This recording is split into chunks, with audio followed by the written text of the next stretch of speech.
Welcome to Anything La podcast. We are back and we are better. If you guys can see, we have upgraded. We got a Rode mic now. Yes, sir. So we have been hearing your guys' feedback on like the audio and stuff. Yes. And so we decided to invest and get an interface, get a Rode mic. So you guys will be getting high quality content from now on. Yes.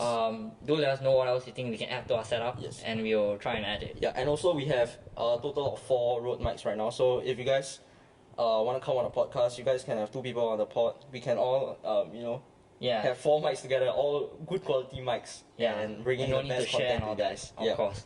And so today will be more like a sports-oriented episode once again. But don't worry, for those of you who are not really into sports, we'll be using like basic terms, and we'll be having a debate actually on the ethical boundaries of sport, which is doping. So look forward to that. Okay. And yeah. So first off, can the producer intro our first section? So our first section is floral words and Kirkes to Liverpool. Okay, so it's basically like a transfer roundup. Ref, do something. Yeah, Ref, do actually, something, please. So, Liverpool are not really a big spending club, so not sure how they have managed to invest so much in this window. Honestly though, I think for like the past few seasons, they are not very big spenders, as compared to the rest of the English clubs. Of course, and they're more of like the type to invest in like hidden gems. Yeah, and like their youth and all that. Exactly. So the fact that they are going out there but at the same time, for all the signings they've made is like a very Liverpool signing. But at the same time, it's very expensive. You think Wirtz is a very Liverpool signing? Yeah, he's young. He's an attacking mid. He's German. It fits the DNA because Liverpool still use the pressing system that Klopp used to have. And yeah, I do think that in terms of player profile, yes, it's a very Liverpool signing. But in terms of the finances and the name and fame, I don't think it is. True. I mean about that with Wirtz and Kirkes and also Frimpong, right? Where do you think Liverpool will finish next season? I think they have to be champions again. But at the same time, no way, back to back. You don't think City will make a comeback? Yeah, I was just about to get into that. At the same time, City have been strengthening as well. I think Pep Guardiola will have a trick up his sleeve, and I think it'll be again one of those very tight races where the loser loses by 1 point. But yeah, I would back Liverpool right now because they're running on like an all-time high right now. They finally won a title with fans in the ground, and Arne Slot's philosophy is really hit home with the fans and the players. So I think they're really bought into it, and I think now is the time where they will be at their best and they'll be dominating football. I think in a couple of seasons we will start to see a decline because the stars like Salah and Van Dijk, though they are signed contract renewals, they are very old. Eventually they are going to peter off, and their form is going to fall off. So I think right now is the best time to be a Liverpool fan. I think they might even challenge for the Champions League next season. This season they're unlucky to go against the best team in Europe, which is PSG. But next season we might be in serious trouble, man. But of course, there have been clubs like this who have had mega windows, like Man United in 2021. We signed Sancho, Ronaldo, and we had just finished second the previous year. And everyone thought we were going to cook the league. Then we got cooked. Yes. So I think it's not a guarantee that these transfers work out. So there's still, like you say, there's still a huge chance that City come back. And yeah, I mean even for Madrid, right? I think we said Mbappe, we got Bellingham, last season, right? Got Vini, Rodrigo. It was like the next Galactico team, right? But at the end, we still lost to Barca, and I think we choked quite a lot. And it's not even down to the signings. Yeah. Like a lot of these mega money signings, right? A lot of people tend to blame them as a scapegoat because of their team not doing well. When in fact Mbappe was actually the top scorer ever for a Madrid debutant. So basically, he scored the most goals in his first season as a Madrid player than any other, even more than Ronaldo. But I feel he could do way better. He can. Not just like goal scoring, but even assisting and stuff like that, playmaking. I think he really could be that very versatile player at the left side. 100%, because like for France he plays that like all-encompassing role where he's like teeing off Griezmann, he's teeing off Giroud. He's not only scoring goals, he's actually very involved in the build-up play. I think in club football for some reason he just doesn't get as involved. Whereas Madrid he's like the poacher, right? Like he's just the main striker. But I don't think that's his main role. He's not like a very like Harry Kane or a very like natural striker. I think he's more of a very like winger kind of player. I agree. So I think Real Madrid should invest in a striker, but right now they don't seem to be linked with strikers at the moment. So the next one will be. So the next transfer is Paul Pogba and Ansu Fati to Monaco. So actually, we were just talking about this earlier. You didn't even know that Ansu Fati was Yes, I going did to not know Monaco. that. I did not know that. So I think it is not 100% finalized, but I think it's 99% done. I mean, So what are your thoughts on this? Ansu Fati, I mean, I think he still has a few like years left in his career. I think he's still very young, right? Mm-hmm. He's under 20. He's definitely under 24. Okay, 24, 25. under 24. I mean, yeah, still has a lot of potential. And going to Monaco, I think it's a good club for them to develop these kind of young players. And I think he will be developed very, very well. And I think Pogba, I mean, I love Pogba. I told you Pogba is one of my like favorite players to watch and also favorite players to play like. So I like in football. I like to play as a midfielder. And I always watch Pogba. I always watch Busquets, and because they are very composed and calm players. So I think, I mean, after seeing Pogba being out of football for very long, I think it's quite good to see him back playing. Yep. Personally, I think these two transfers are like very hit and miss in the sense that they can either go terribly wrong or they can go exceptionally well. I don't think there's an in between. I don't think there'll be like a consistent like under the radar performer. Either they'll be the stars of Monaco or they'll flop very badly. Mainly because Ansu Fati, right? I feel he's been ravaged by injuries. I think he's definitely not as talented as Lamine Yamal, but I would say he's an example of what can go wrong if you start your career way too early. He also started at 16, Yes. and he was a very high potential kid, and then injuries ravaged his career. So I think right now this is like one of his final chances to really get back into the top tier of football, because he even went on a Brighton loan and failed, which is very surprising. I thought he was going to go and cook there because Brighton have a very good scouting department. They had a very good coach, and he still didn't manage to make an impact. So really, at that point, you must be thinking, what better can he do at Monaco? Yeah, I think he really couldn't handle the prem pressure as well. Of course, he's very physical. Yeah, so I think maybe he will cook in Ligue 1. Of course, maybe. I Hopefully. think he might because over there the pace of football is more relaxing and less intense than the Premier League. That's and in true. terms of Paul Pogba, this one's a hard one because as a Man United fan, not a huge fan of him. Yeah. I didn't really like his antics at my club. Okay. But at the same time, right, I do agree he's a very talented player, and apparently he's not guilty of the doping ban. So the fact that he's able to come back and make it back after being falsely accused is a good thing. But yeah, if he's guilty, obviously we'll discuss more on that later on Yeah. when we are doing a debate about doping. Okay. But yeah, I do think that he's been very lucky to get such a significant second chance, Yes. especially in his home country. Yeah. Let's move on to the next transfer. Okay, so next up we have Marcus Edwards to Burnley. So I don't know if you guys know who Marcus Edwards is. I don't really know who Marcus Edwards is, but I know he's a right winger for Sporting, right? Yeah, he was a right winger for Sporting. He's like, I don't know if you guys played like FIFA 18-19. He's like one of the wonder kids there. If you buy him, like it definitely guaranteed 90 plus. And he's really a player I like a lot at Sporting. So it's very surprising to see that he has accepted his move to Burnley. He was on loan there last season, but it's very shocking to me that he actually fell out of favour so much, especially when Sporting are doing so badly. I would expect these kind of players like Marcus Edwards to actually take take advantage of Sporting's bad form and try to be that catalyst and reignite their season and their team. But somehow he has become expendable. Just a few years ago, they're actually talking about bringing him to the national team squad, even when he was playing for Sporting, because of his exceptional form. And then now, he was very good at Sporting. Yeah. Very good. And then now he's kind of like fallen off. It remains to be seen what he will do in the Burnley shirt in the Premier League. I think it's like very unfortunate that he has to go to a relegation threatened club. Yeah, because I I do mean- think that promoter club right now is like a hotbed in terms of you can go there and if you impress, you will definitely get a transfer back to Premier League. But- at the same time, if you flop, your Premier League career is like basically over. I mean he's English, I know, but do you think he'll get very pressured by the Prem intensity? I don't think so because he has played for the Tottenham Academy, so he definitely. Yeah, but you're talking about like Premier League right now. Of course, it has to be seen. Like Jack Clark for Sunderland. Oh, I like Jack Clark. Yeah, he was very good for Sunderland. Then when he Yes. went up the switch, the first few games he was good, but he eventually his form just like went on a decline, and he wasn't able to make the impact that he would have liked. So I think these kind of like hot shot wingers, right? It's very very hard to tell whether they will do well or not. Yeah. Like I don't know if you remember this Maxwell Cornet I for don't know who's that. Burnley. I don't Maxwell know who's that. Cornet for Burnley when he was at Burnley, he was such a good winger. He was like so fast, so direct. One of the kinds of players I like to watch. But then he went to West Ham after Burnley got relegated, and then he flopped again.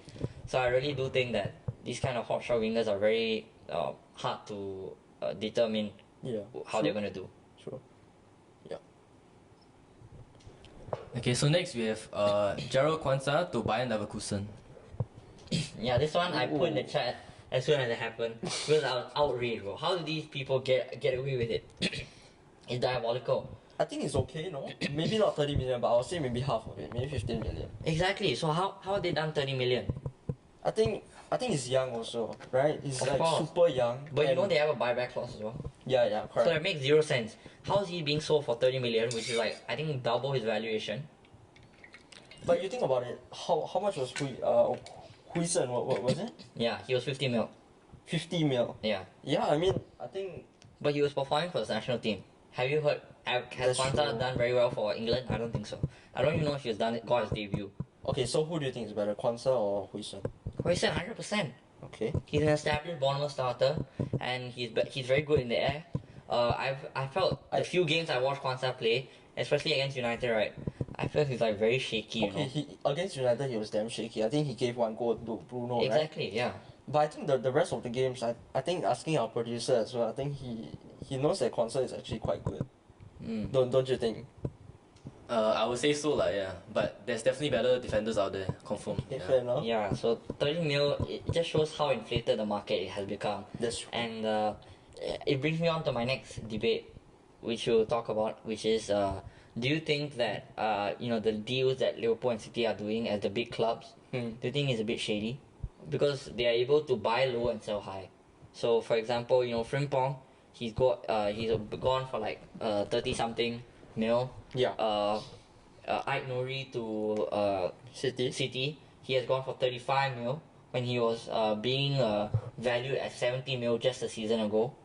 So these kind of crazy transfers are Okay, but only you- happening for these top clubs. Like But, for okay. United, there's United tax. For Barca, there's Barca tax. You get what I mean? But okay, let's talk about Aït. I think this season he wasn't exceptional as well. So I would say he was quite good.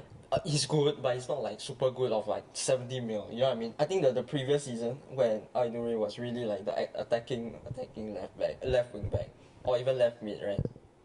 Yeah, you could say that he's worth 70 mil, but I don't think this season he's worth 70 mil. So I think that's where it depreciates. But he's a young player with lots of potential. Is Ait Nouri He's young? been very he's been very consistent. How young is he? He's 25? 24, I think. 24. So he's been very consistent, and the fact that he's not been value high is very shocking to me. Kirkes as well. He's only gone for 40 mil, I think. It's definitely not more than 50 mil. So which Kirkes is is crazy because Kirkes, he was quoted at 70 million for us in the January transfer window. So why do you think it's shady? Outrageous. Which part do you think is shady? I think the fact that they're able to buy at such a decent amount and a decent fare, but other big clubs like United, Arsenal are having to pay like premiums just to get their valued targets, while they're able to sell so high, they're able to capitalize on young talent and sell them for like huge profit margins. For example, Kwanzaa, is a bit crazy to me that it's only cost that much. I think there's like behind the scene deals where they are being paid, where the selling clubs are being paid extra money, Do you to think balance the books, to cook the books. really? I honestly don't think so. I mean, Verts is how much? Like 100 and with add-ons, I think it's 120 million. Yeah, that is the correct price, and 100% that one is not shady at all. Yeah, that one is not shady. But the fact that they've got two fullbacks, which are high quality, highly coveted in Europe, for only 60 mil is outrageous to me. How they done Frimpong that? was how much? He was only 36 mil. Okay, Kirkes is like 40. Okay, that one is a bit cheap. Yeah. Exactly. I So would say so. I don't understand how they're able to pull off these kind of transfer coups Yeah. with such consistency. I don't know. I don't know if shady is the right word, but yeah, maybe they are very undervalued. They're super undervalued and underpaid for. Yeah. Oh, an argument I saw is that Liverpool and City basically don't have to purchase from these clubs. So whenever they come for these players, they know the clubs know that they can't quote them an unfair amount because already the team is doing well, right? And then if let's say for example Reinders from AC Milan to City, if AC Milan went crazy and quoted like 20 mil over the value, then City can just walk away from the deal because they don't have to buy him. He's just a squad player at the end of the day. True. And I think also these players want to experience Prem. So they don't. Okay, let's say if PSG offered 60 million for Frimpong, let's just say, and Liverpool offered maybe like what 40 million, right? I think Frimpong will go to Liverpool. I think just to experience the Prem. So you think the players have a say? Yeah, and maybe also they get a higher salary in that sense. You know, like that. Those kind of things is like predetermined. Not with the club, not with their current club, because the transfer fee goes to the club, right? Not to the player, right? So maybe they want to take a higher pay, and they don't really care about their home club, like their boyhood club or something like that. Okay. I mean, right now with Trent, you saw Trent. Look at that guy. That guy could have left. That guy could have left 1 season ago for maybe like let's just say like 50 mil. Yeah. 50 mil, right? I think that's good. But right now he left for free. He actually left for 10 mil so that he can play in the Club World Cup, Yeah, so like it's kind of ridiculous lah. I mean, from a Madrid fan also, but yeah, maybe they just want that higher salary. Yeah. But I think Liverpool and City, their wage bills are also quite reasonable. Yeah. It's not really anything too outrageous. Okay, City might be a bit outrageous though. Really? I don't think so. their wage bill is perfectly fine. Like other than the marquee players like Haaland, Bernardo. I'm talking about like the squad players. They're not being paid outrageously, but like people like Mason Mount at United are being paid 250k to be basically injured for 9 months of the season. You know what I mean? Fair So I think it is a bit of a skill issue on the parts of these other clubs like United and Arsenal, where they have had a history of overpaying and a history of being terrible at transfers, that clubs know that they can take advantage of them. Yeah. And Barca as well, that's another example I would give, where like people like Ferran Torres really went for quite high amount, Yeah. and in the end he's not even being used that much. Yeah, fair enough. So I do think that personally maybe it's a bit salty of me to say that the recent deals are shady, but it's definitely a bit crazy. Okay, on to the next. Okay, next we have Thomas Frank to Tottenham Hotspur. Okay, so it's a bit crazy, that Ange got sacked. Yeah, and he won the Europa League. Yeah. So, oh man, it's quite sad. I think You could have given him one more season. Yeah, there was one more season left in him. Maybe maybe he could try for the UCL or something. But I think he would have won the FA Cup. Yeah, if FA he Cup stayed, maybe. 100%, bro. Yeah. So I don't really get the vision behind this. I understand that they want league performance. Yeah. But at the same time, I would say it's quite a rare circumstance that you will see Tottenham and United so low. Yeah, and I don't think Thomas Frank is the man for the job. Really? For a league focused club, I don't think he's the man for. But he has been very consistent with Brentford, Yeah, So I good. think that he will do well. I don't think they will get top 6 though. I think they will get 7 or 8. At one point, Ange was top 1 with Tottenham, right? Of course, yeah. Early on the season, and then injuries came. Of course. Van der Ven, their main centre back got injured and all that, and I think that's when it all went. Yeah, and the squad really couldn't keep up with his play style. I think he made the mistake of building the play style on the first 11, so that when the first 11 eventually crumbled due to injuries, right? That's when the replacement players came in, they can't really adapt to the style. Yeah. So I think the squad the backup players were really the issue here for Tottenham. Yeah, But true. rather, when you compare to United, who also had a terrible season, I don't think the squad players were solely the issue. I think it was more of like a club thing, where the entire club was in disarray, and there was a lot going on, and just players in the first 11 were not performing. And I think it's a mentality issue with United. yeah. I think that's it's the not, key it's thing. not a right It's a culture mindset and now. mentality thing, Yeah, correct. where players are taking for granted that I play at Man United, I made it. Yeah. Then they are not pushing themselves. Correct. And the club itself, I think, is just been having one mismanagement after the other. And Ratcliffe is really trying, I know, but at the same time, some of the headlines I read, right, I just wonder, what is this man doing, man? Yeah. What is he doing? Like reducing salary of like the cleaners or something. Yeah, something like that. it's really outrageous to me. Yeah. So we can move on to the next one. Okay, last but not least, we have Liam Delap to Chelsea. Okay, Liam Delap to Chelsea. So his dad was a great throw in. throwing merchant. Okay. He's a great throwing merchant. Yeah, and his son really got the genes of his dad lah, of being a footballer. I think he's a very very natural striker. But he has taken a number 9 shirt, so I think he. Oh really? I think he might flop. Of Chelsea. Yeah, because that number 9 curse is really prevalent in Chelsea. It's quite famous. Maybe you guys, if you guys want to know more about it, you can just search up the number 9 curse in Chelsea, and it's quite interesting.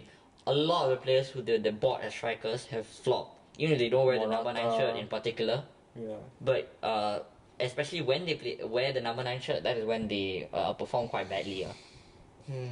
So I do think that it's done days for Leon Delap, man. Wrong club to move to. Okay, but do you think Delap is better or Jackson is better? I would think Delap. I would say Delap is better. Yeah. But at the same time, Jackson is very underrated in the sense that we have memed him. We have memed him so much that he's actually a very quick player. He's a good finisher. You know, it's just that I would say he's not well rounded enough. I don't think he's a good finisher though. When he finishes the ball, he's a good finisher. I don't but think he he's misses a a lot. finisher. I think he's just not a very well rounded player. So how does it work? He misses a lot, but he's a good finisher. Yeah, whenever he's scored, I would say the finishes are good. Do you get what I mean? Maybe good finisher is the wrong terminology to use I here. disagree. I mean, Yeah. I disagree. But in the sense that the technique he uses is very good. So I would say he's a very good technical player, but I think like the overall play as a striker is a bit lacking. It's To not me- Chelsea standard. To me, he's just like Nunes. I would agree. To me, he's just like Yeah, Nunes is also very talented, but he does miss a lot. He's very fast. Yes, Nunes is very fast. He can play make also.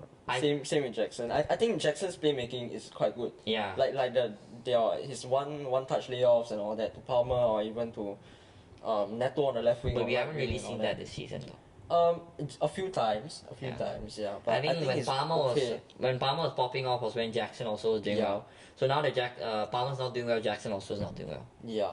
So I think Liam Delap also is not really a similar profile, but yeah. But Liam Delap is really a more natural striker. So he's the kind of person that can strike from anywhere. But Jackson he's not very confident unless he's striking from outside the box, right? Yeah. And I think the Delap can do it from outside the Of box. course. So Yeah. it's going to be interesting to see Yeah. whether Delap can cut it at a big club or he will have to return to a smaller one. I think he can do well. Yeah. Okay, let's move on. That's actually it for the sports section. Okay, Okay. super, fantastic. So now we'll move on to the anything loud topic of the week, which is should failing a doping test be the end of the road for an athlete? Very interesting. So maybe I can give you a context on why I chose this topic, Okay. and I'll give you like a backdrop of what I think. All right. So I don't know if you have seen lately, but like there was a fight between Chris Eubank and Conor Benn, which was like one of the fight of the century. Is MMA or This is a boxing fight. Okay, So Chris Eubank Jr., he's a son of legend, and Okay. basically Conor Benn is also a son of legend, and those two fought. The fathers fought before. okay. And they had 2 fights, and Chris Eubank, the father, was undefeated. Then his son, which is Chris Eubank Jr., they've been trying to make the fight with Conor Benn for very long, but the first fight was actually cancelled. No, first or second scheduled fight, right, was cancelled because Conor Benn failed 2 drug tests. So but they fought this time. they have finally fought in April, and actually Chris Eubank won. And one of the main storylines behind this entire event was Chris Eubank saying, "I'm going to punish Conor Benn for being a drug cheat." So that is Wow. why it was like a very intense rivalry. You know, Conor Benn obviously didn't take it too kindly, and this guy is like slandering me and stuff. And you know, he claims that the reason he got popped for drugs is because he had contaminated eggs, which is a really quite a silly reason. Contaminated Yeah, eggs? it's a silly reason, man. Eggs. Yeah, eggs.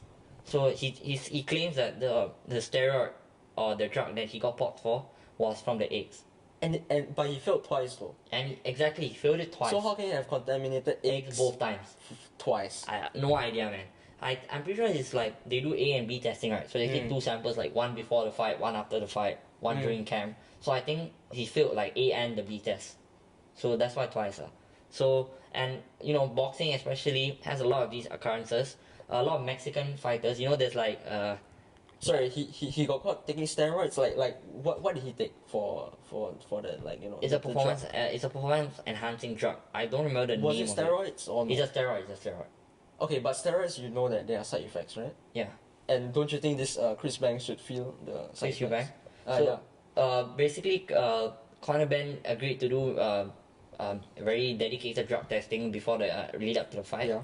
And another talking point of the fight actually was they actually drained Chris Eubank of the of weight. So basically, they made him fight at a weight he is not supposed to fight at.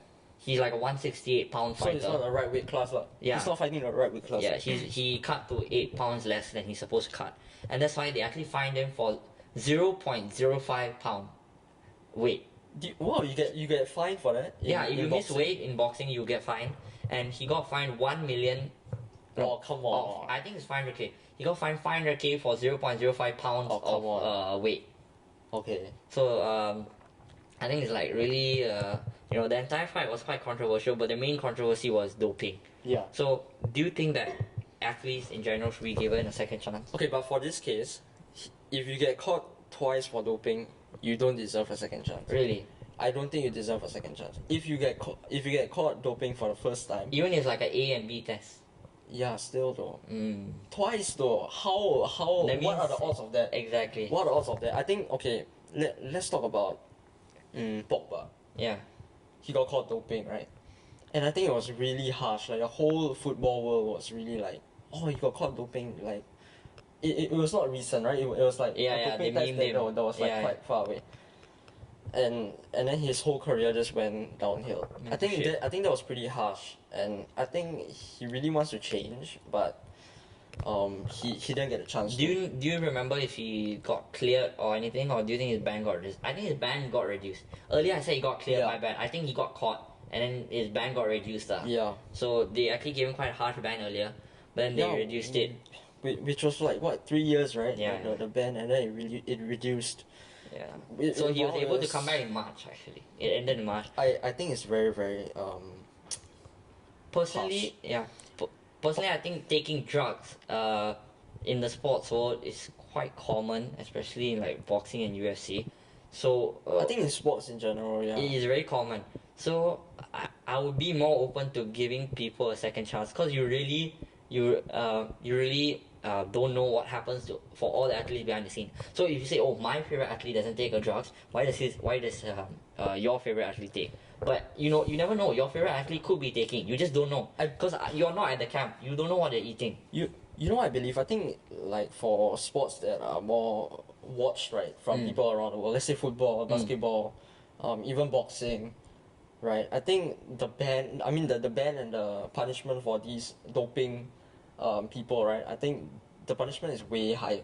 So example, we talk about tennis, right, Yannick Sinner was I think caught for doping, I think a few years ago, or I think 2 years ago or last year only, but I think the whole procedure was very shady. So he got caught. So the storyline was he got caught, and after that, he was banned. And I think the ban got reduced to I think only 3 months. So how does that work? Like if football, like Pogba, right, the doping test that he failed, he got banned for 3 years, and in tennis you get only banned for 3 months. Yeah. So it doesn't really make sense, does it? Right. Yeah, I think it depends on the drug authority of each sport as well.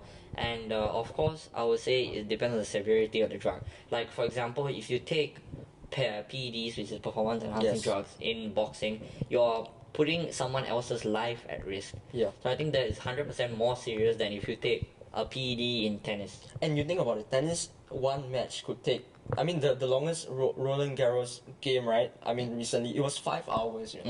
So you see, even football matches, boxing matches, it only lasts maximum 2 hours or 3 hours, right? But we're talking about tennis is almost 5 hours, and a normal high level tennis game would probably take 3 to 4 hours as well. So I think you take PEDs for this. I think it's very very common, but shouldn't the punishment be higher for tennis players. Right? I would agree. I would. Yeah, agree. it's only 3 months, for like That's crazy. the ban.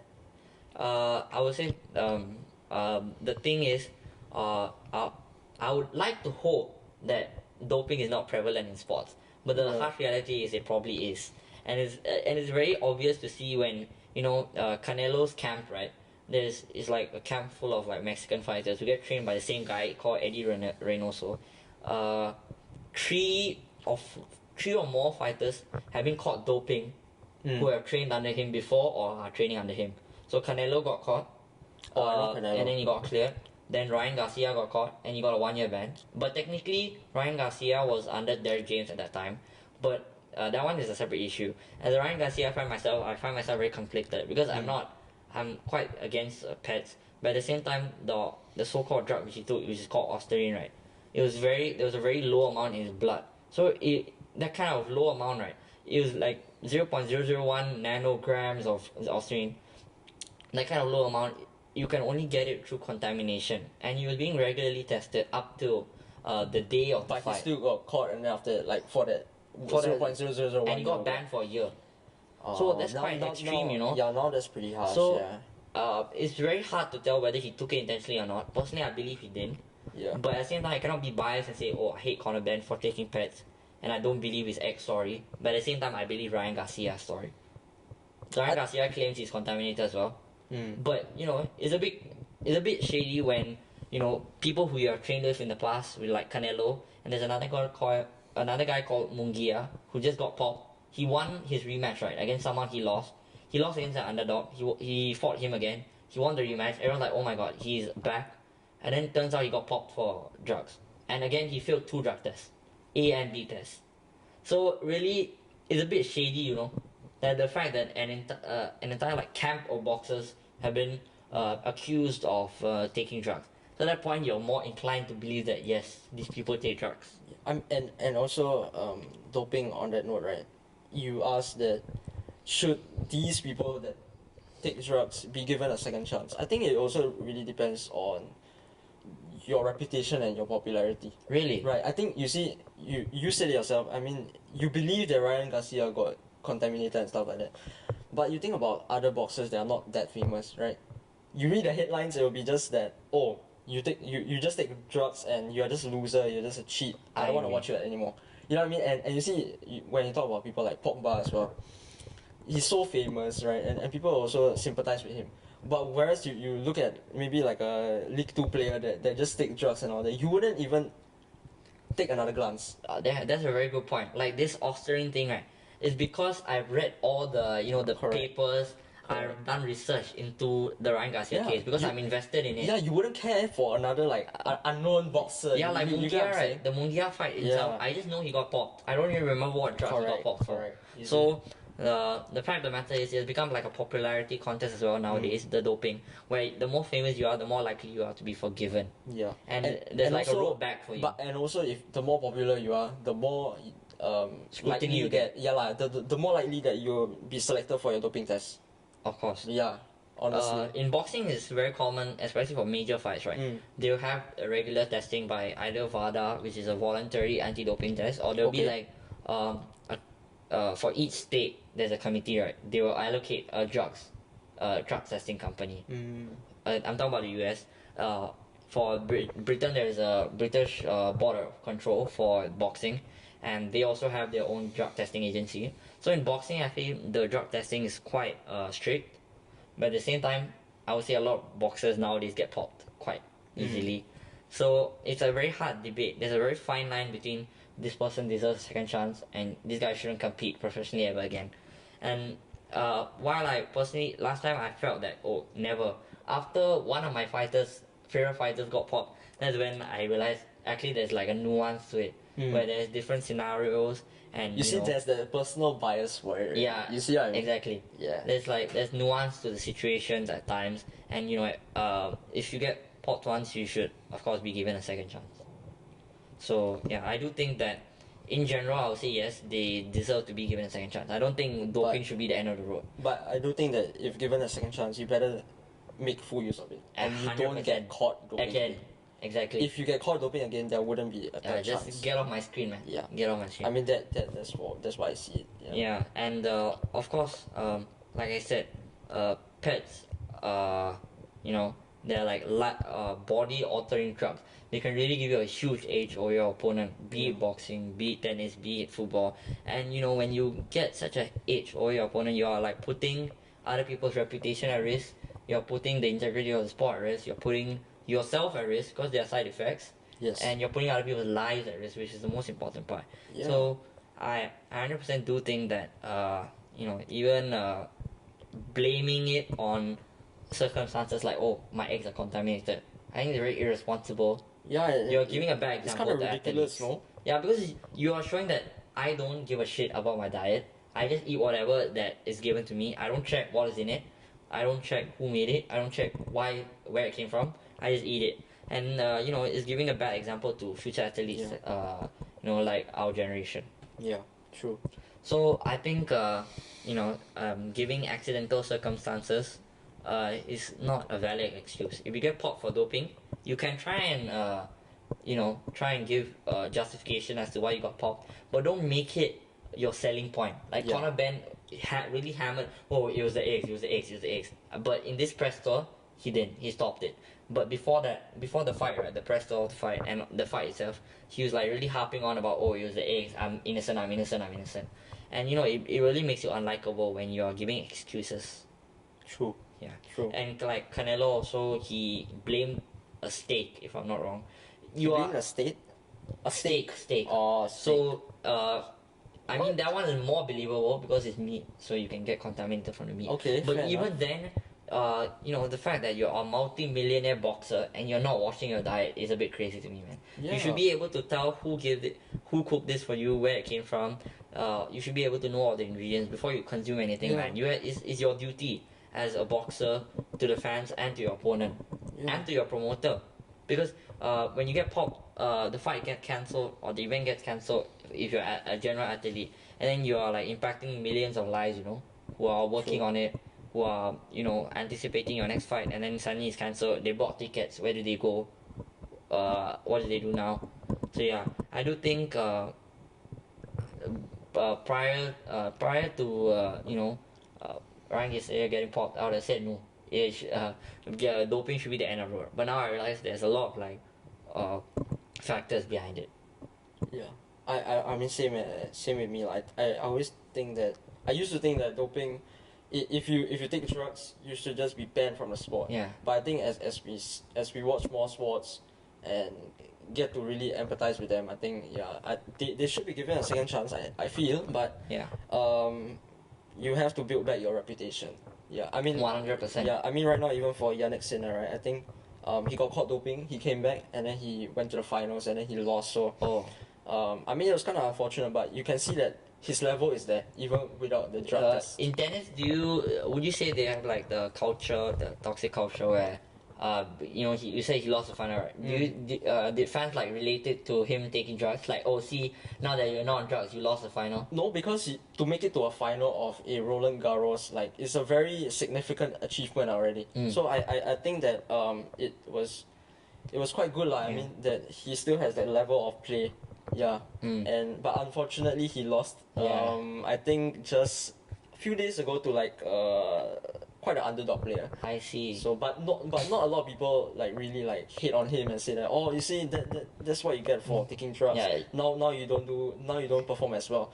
I don't think tennis has this kind of culture, but I do feel that playing tennis against players, right, they are more judgmental. I think tennis players are very judgmental. Yeah. I would say in boxing and football especially, the culture is quite toxic. Ryan Garcia lost his recent fight to Rolly Romero, and I think it's because personally, I think it's just stylistically it didn't really match him, and I don't think he was ready after a year layoff. But a lot of people were like, see, you lost to him now because you're not off the pads. You only beat Devin Haney because you're on pads, and I think that's like a very black and white way to see it. You should really. I feel it's a bit. I mean, there are always toxic people like as well. that. There are always people like that. It's quite a hater culture. Yeah. And football, like you said, Pogba got a lot of hate. Yeah. So yeah, I do think that the more popular sport is, I think the more unforgiving they are. Correct. And I really think, you know, because pets and doping is like quite a nuanced issue. I think the fans should be True. more educated on their opinion Yeah. and true. should read beyond the headline to decide whether they're going to oppose against this player or not. Yeah. All right. I think that was a really good debate. Let us Yeah. know what your thoughts are in the comments. Okay, on to the next. Okay, so on to the last segment, which is the fun segment, this or that. Ooh, okay. What is this segment about? So basically, Corey will be giving us scenarios like or like options, and then we Okay. have to choose either the first one or the second one. So this or that. So what we prefer lah. Yeah. Okay. Sure. You can come up with your own questions if you want, or if not, you can use the questions which are there. Alright. In the website. So this like general or just sports themed or? In general. Okay. Okay, so the first one is it's an easy one. Sleep 3 hours a night but never feel tired, or sleep 12 hours but feel exhausted. 3 hours. What? 3 what kind of hours, question is obviously. that? I think. What kind Yeah. of questions Then is you that? have even more time to do stuff you want. Yes, correct. Yeah. The more time you have. That one is a quite easy one. Okay, next one is lose your phone at Zouk or lose your wallet at NTUC. We are not like party goers, yeah. So I would not even be a Zook. So I would say I would have to lose my wallet at NTUC. Especially because it's like. I it's- mean, now your phone is the most important thing. Yeah. Yeah. I think everyone's phone is most important. And I I'll think, say your phone is more likely to be stolen at Zook than your Yeah. wallet is to be stolen at NTUC. Yeah. Stealing in general is quite rare in Singapore. It most of the time it's returned to you, but Yeah. I would say the risk is higher in a club where like people are like drunk and shit, and Yeah, then so- they just randomly take your phone, then you're cooked. Yeah, I'll choose to lose my wallet at NTUC. Okay, the next one is more Singaporean related. Give Okay. up chicken rice or give up prata for life. I have to give out chicken rice because I'm a vegetarian. I'll give up prata then. Huh? Chicken rice is the protein, is the you know, it's a Chinese kind of thing, so yeah. Interesting. I would just give up prata. Okay, next we have be banned from TikTok or Instagram DMs. I would say TikTok, you know. I've recently started using TikTok and I think that it's a bit overrated. Instagram DMs. Sure, I mean, you don't really use her. I don't mind. I would just Okay, get banned. why not we change the question to just Instagram or TikTok? Oh. If you were to get banned from one of them. Instagram. Huh? Instagram. You I lost don't your care. whole soul, bro. I don't care. Really? TikTok. TikTok is a dead thing, bro. Nah, TikTok is very. Maybe it's because TikTok I is don't good. have. I think TikTok is good. Yeah, I don't really have the connections yet. I like the TikTok algorithm. I Yeah, think the algorithm is good, but I think Instagram is think- catching up, you know. I think the algorithm is very good. No, I don't think Instagram is catching up. Views is Absolutely really not. addictive as well, bro. Absolutely not. I swear, bro. I don't think so. Mark Zuckerberg don't do it as well as TikTok. Ooh, by then. No, absolutely not. Okay, this one is an interesting one. Have all of your search history leaked or all of your private screenshots posted? Oh. Private screenshots. I would rather the screenshots, you know. I think it might like ruin a few people's impressions of me, but if the search history comes out right, yeah, I think GG's, man. I'm quite proud of my search history. Really? Yeah, you can just go Really? just go and find my search history. So how about we go through your phone? Let's show them. all yeah, the- I don't think we should do that now. Yeah, but maybe if this video gets 10,000 views, then I will release my whole Search search history. history, all of it. 100%. 10,000 views. On God. Okay, no, I don't even need 10,000 views. 1,000 can. Okay. 1,000 can. Ooh. 1,000. So if we guys hit 1K views, you get Correct. to see Ivan's entire Correct, search correct, history. correct. And if we hit 1K likes, right, I'll leak all my screenshots. How about Okay. Let's make it a fair trade. Let's do that. Let's do that. Okay, so we have 3 more questions to go Okay. before the end. The next one is go to class hungover or attend a lecture on a Sunday morning. Go to class hungover. Are you serious? Yes. I'd rather do a Sunday morning, bro. Sunday morning. I don't know, like. But Sunday, I'll feel like To be honest, me and Corey, we go to class like hungover also, because we don't Ooh. get enough sleep. Because we don't get enough Are sleep. you sure also it's because of sometimes. sleep? Huh? Are you sure it's because of sleep? Of Are you course. doing like shitty stuff in the No, I'm background? not. I'm just Are very you a tired. good boy? I'm a very tired. I'm very tired. Good boy. So sometimes I sleep very late. Yeah. Good boy. Yeah. Shut up, bro. Okay, next we have get ghosted by your crush or be the one who has to ghost them. Ooh. can't lie. I'd rather get ghosted. But that's because I'm like a people's person, you know. If I ghost my crush, right, she'll probably tell other people, and then other people won't like me. So like, yeah. But I wouldn't do that. But I feel like realistically, I think I might ghost that person. That would be better for me Yeah. personally, but I don't want to piss people off as well. So I mean, I don't really care, lah, honestly. Yeah, I don't really care. Well, Just I don't get ghosted. Hey, yay. it's okay. No girls texting you anyway, bro. It's okay. No. So yeah, the females that hit me up. Yeah, I'm single also, ready to mingle. No, but wait, correct. Turn your mic. But did anyone ask him? I asked lah actually. Oh. So yeah, you can just. Oh. I want to know his opinions and Wait, stuff. wait, that's solid. That's solid. Yeah. Dowdy producer. You can just. Yeah. Okay. Okay, so last and final question is a little bit deep, but would you rather live your dream life in a virtual world, like a simulation, or live a regular struggle-filled life in the real world? Sorry, what was the second one? Live a regular life, but you have a lot of struggles. But the you real live world. in the real world. Or would you rather live in a simulation? Last episode, our guest Araf said that we live in a simulation already, lah. So, so, I would say. I wouldn't mind a simulation, you know, like a cheeky like Blade Runner. Yeah. Yeah. So You're just in like a GTA you're living world. your life, you know. You're just in GTA world, basically. Yeah. Which is what our previous guest said, we live in a simulation. So, So, and I think I don't this mind that simulation at is not too bad. Exactly. It's not do, too bad. do you like this I simulation? rate it, bro. You rate it out of 10, how much is it? Solid 7. Like a 6, 7 maybe? You made this joke the last episode, bro, and it did not pop off. So Already a 6, 7? yeah, I think this our cue to wrap up the episode. Thank you Okay, guys so much so- for listening in. Thank you so much. Really, we really appreciate your support, your feedback. Feel free to leave comments in our comment section. Be it hate comments, be it positive comments. I think We read we it, all everything. really take in the feedback. And Wait, but there's one thing I don't like, bro. why? They are not sharing it to their friends and family, bro. You guys have to really share it to Yeah. your families, friends. You Uh, know, we our are- podcast is for all ages. You know, you can send to your grandmother, your grandfather, 80-year-old, 90-year-old, all can watch. I think you can put it on your Yeah. iPad and your dog can watch it as well. Correct, so, correct. Basically, And, yeah. yeah, we are upgrading. We're in a transitional period right now. We'll be having more guests for you soon.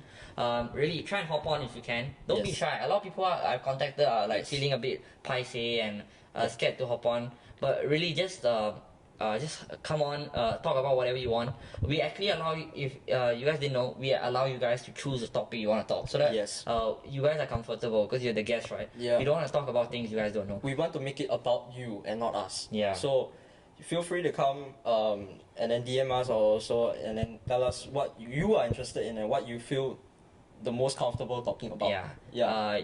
You know, Araf, my friend, came on last episode, and I think it was a really interesting episode. Yes. Really relevant for the youngsters as well. Yes. And go check that out if you haven't. And I'll put the video right here. yeah, So yes, correct. if you guys talk to him as well, I would say that yeah, he actually quite had a lot of fun coming on, Yeah. and I would say he gained around more than he lost. I mean, of course, Yeah, of course. our Curie group chat, which is our class group chat, basically some of them laugh a bit, but you know, still it was overall quite supportive. I would say not a lot of people made fun of him or you know, me itself for making a podcast. I would say they poke fun every now and then, Yeah. but of course it's all in good spirits. So I would say doing a podcast as well will like help you to like broaden your view and really step out of your comfort zone. So do let us know. We want interesting people. So you're gonna be like a nonchalant, dry person. Just don't hop on. But if I not, wouldn't say don't hop on, but I think it's a good platform for you to maybe step out of your comfort zone. and 100%, really go and 100%. speak. Yeah. You know, yeah. I mean, we take in everybody, of all backgrounds, of all, you 100%. know. Because we want a diverse podcast.